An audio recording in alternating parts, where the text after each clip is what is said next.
Hello and welcome back.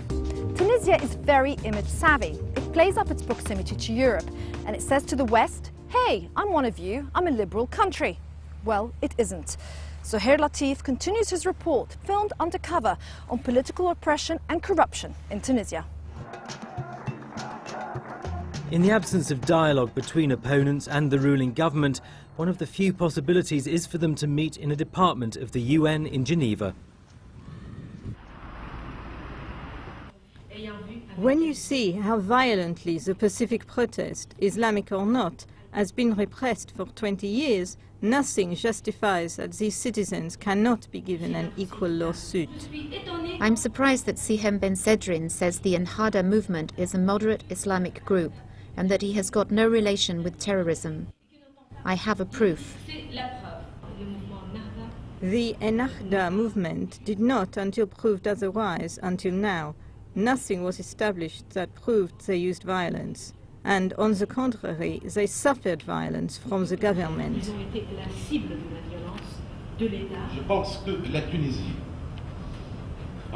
I think that Tunisia as a young democracy cannot be a reference to discuss that equation.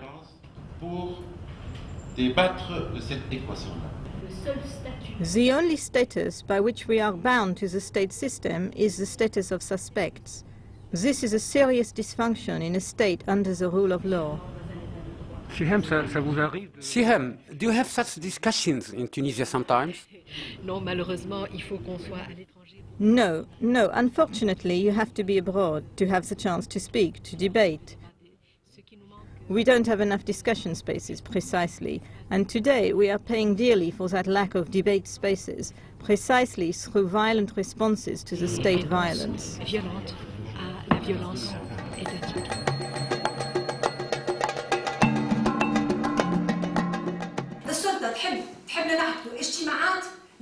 The authorities want us to set up meetings with guests that they choose themselves, and they want us to set them up following their criteria and instructions. Yet, the law of 1969, which rules political life, only requires informing the authorities. A formality in order to inform the authorities, that's all. That is the law. But in Tunisia, what rules political life? It is not the law, it is the instructions. And the instructions must follow their criteria. For example, sometimes they don't authorize Mr. Dulatli, and sometimes they do. There is an actual pressure on all political meetings, literally. All the premises are surrounded.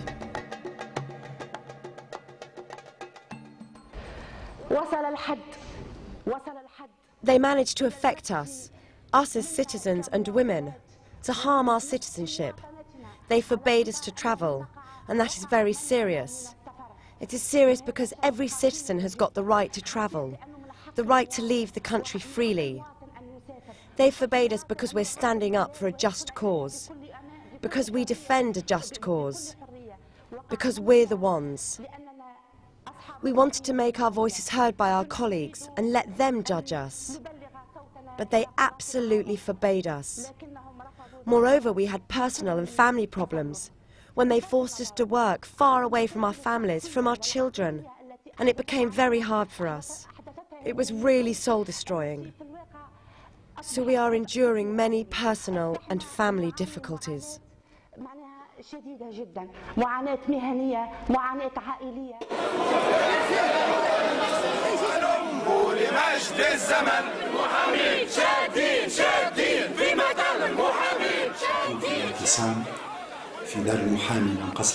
The lawyers decided to set up an open sitting in front of the lawyers' house, in front of the court of Tunis for 6 days. And since the lawyers did not leave the lawyers' house, they stayed day and night in order to express their refusal of the authorities' position, which is unfair to our justifiable demands. Above all, concerning the respect of our will, concerning the High Institute of Lawyers.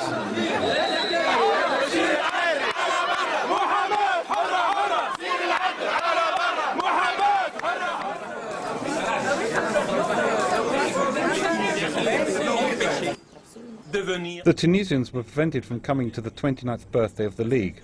The League's headquarters are surrounded since April 24th. No one could go in except the members of the Executive Committee of the League. Many of them were beaten up today. Others were beaten up last Sunday on the 30th, when we wanted to organise a meeting with the sections. Others were beaten up on April the 15th, in the same situation. You see in which conditions we are working. We are now involved in the 32nd lawsuit against the League since the year 2000. During the 20 years since Ben Ali came to power, during this first period, the Tunisian civil society was destroyed by the police services of Ben Ali. Some movements tried to resist, and they really managed, as in the case of the Human Rights League, the Association of Democrat Women, the Association Against Torture, and others, trade unions, student associations, and a few political parties, as the Party of Tunisian Communist Workers and the Democratic Progressive Party and others. These parties have been resisting and continue today in order to attack later this dictatorship which governs our country. And if we ask ourselves, what did the civil society accomplish? I could sum up these last 10 years saying that it tried to raise public awareness of the importance of democracy and freedom in our country. Since the end of the 90s and the start of 2000, civil society started a new era, with the Human Rights League returning to its activities, as did the CNLT and the Tunisian Workers' Trade Union, which had a positive part in it. But the reality of freedoms in Tunisia, and the difficulty of travelling and organising meetings, and the censoring of information and the ban on raising public awareness, all these difficulties make the work of civil society complicated. The writers, the journalists, the artists and the intellectuals, all these people are eager to be free in order to organise themselves to work positively in all sectors.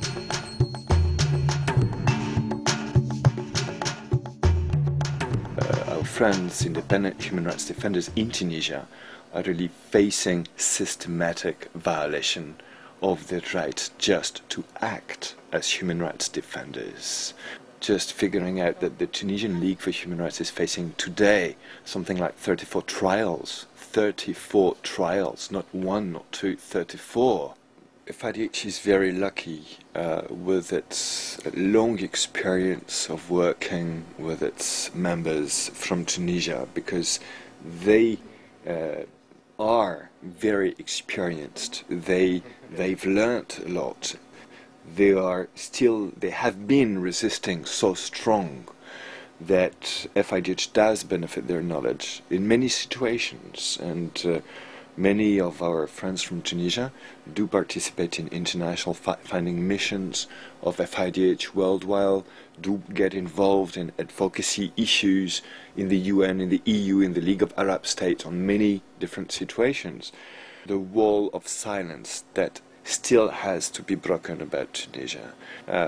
Not only Ben Ali is still continuing its systematic violations of human rights, but still benefiting international key supports, including from France and from other countries and economic partners. There's only one solution: continuing to resist.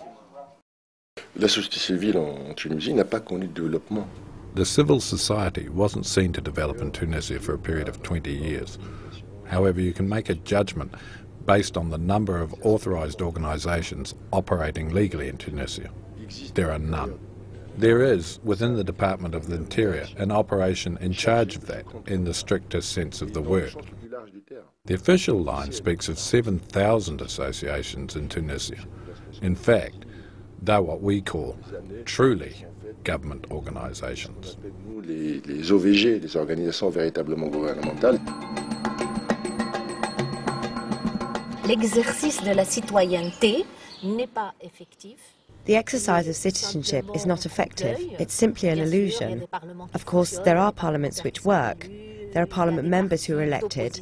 There are supposedly opposition parties. There are NGOs that are bound to the state, what we call truly governmental organisations, TGOs, not NGOs. The civil society has grown in that hostile atmosphere.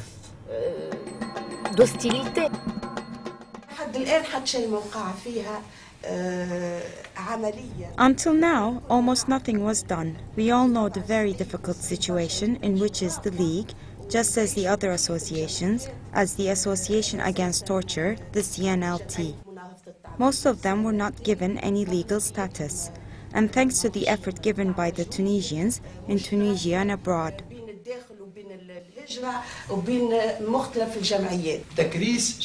A general amnesty? Who should we address to be the partners of this idea? Organisations, associations, maybe political parties? The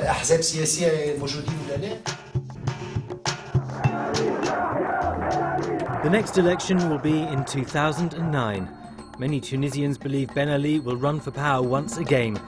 After 20 years in power, what can Ben Ali promise the people of Tunisia if he returns to the polling booth? Perhaps the fight for civilian society within Tunisia will add pressure to the growing need for a more democratic country. That was Zohair Latif's film on political oppression and corruption in Tunisia. What do you think the international community should do about this situation? We'd love to hear from you on aljazeera.net/English. That's it for the programme. Until next time, it's goodbye from Doha.